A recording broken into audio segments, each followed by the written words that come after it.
Jalur Pak.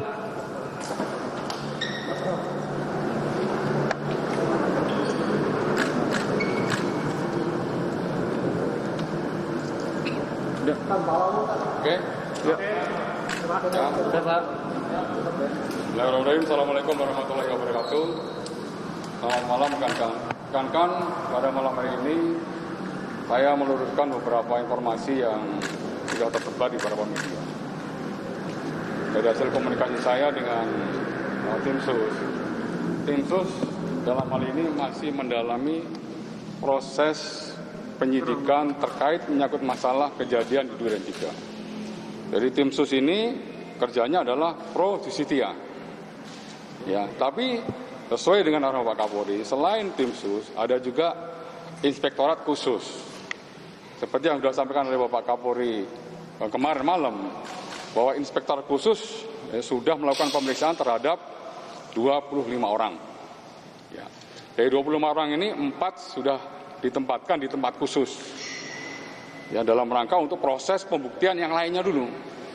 Adalah sidang kode etik karena ketidakprofesionalan di dalam melaksanakan olah TKP. Pada malam hari ini, ya, saya bacakan adalah dari hasil kegiatan pemeriksaan tim gabungan, ya, Wasriksus ini pengawasan pemeriksaan khusus, ya, terhadap perbuatan Irjen FS yang diduga melakukan pelanggaran prosedur dalam penanganan tindak pidana meninggalnya Brigadir J, ya, di rumah dinas Kadipropam Polri.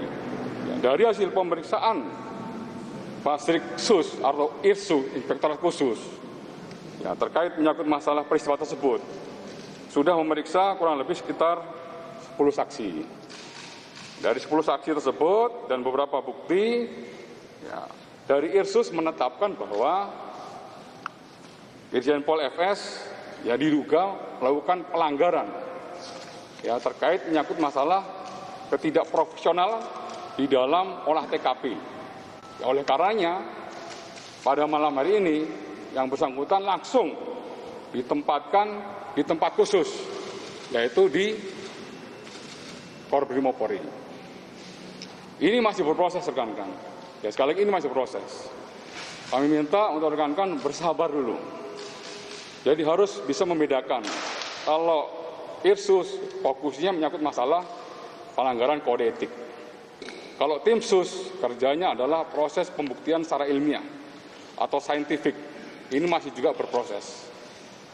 Ya, apabila nanti sudah ada istilahnya update yang terbaru, baik dari Inspektorat Khusus maupun IRSUS, nanti akan disampaikan lebih lanjut. Yang jelas, komitmen Bapak Kapolri terkait kasus ini akan dibuka secara terang benderang, ya, dengan proses pembuktian secara ilmiah. Karena dua konsekuensi, ya, baik konsekuensi secara ilmiah ini, keilmuan harus betul-betul sahih hasilnya, dan juga konsekuensi secara yuridis harus bisa dipertanggungjawabkan nanti pada saat di persidangan. Jadi itu yang saya sampaikan kepada rekan-rekan pada malam hari ini. Ya, ada pertanyaan? Pak, penempatannya Pak, sudah tersangka belum Pak? Sudah tersangka belum Pak? Dalam konteks pemeriksaan. Sebagai belum tersangka, ya? Berarti ya? Ya, belum. Kalau tersangka itu siapa yang menersangkakan? FS. Ya Bu, yang tersangkakan kan dari tim sus. Ini kan IRSUS, makanya jangan sampai salah. Jadi tidak benar ada penangkapan, tidak benar ada penahanan, Pak? Ya betul. Ya, jadi tidak benar ada itu. Inspektur khusus itu memeriksa pelanggaran kode etik yang dilakukan oleh 20 orang yang kemarin disebutkan oleh Bapak Kapolri. Berarti Ya. Pak Sambo itu termasuk dalam 4 yang diamankan itu ya Pak? Apa? FS dibawa ke Makobrimob jam berapa Pak? Ya sore tadi ya. Pak, kenapa di Makobrimob ini Pak? Ya, Kenapa nggak sekali di- lagi bahwa proses ini agar betul-betul berjalan secara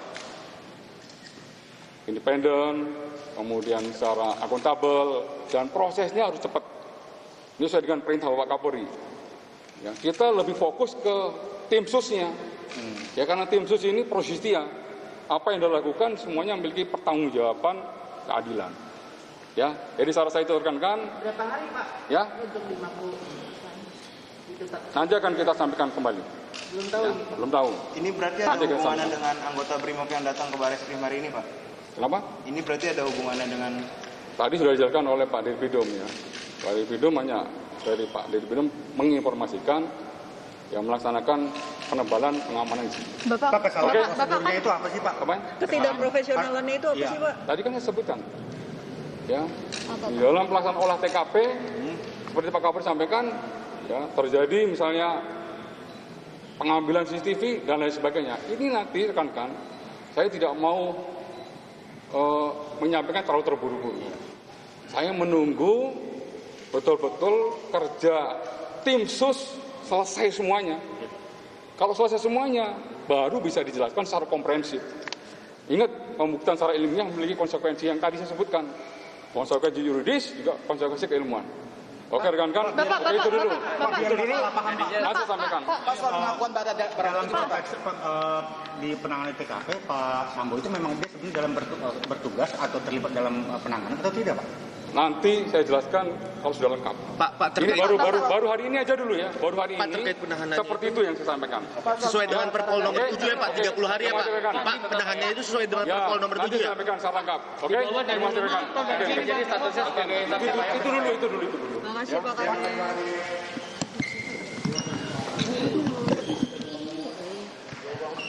Ya, berikut telah kami dengarkan bersama keterangan dari Kadif Humas Mabes Polri, Irjen Dedi Prasetyo, yang menjelaskan bahwa saat ini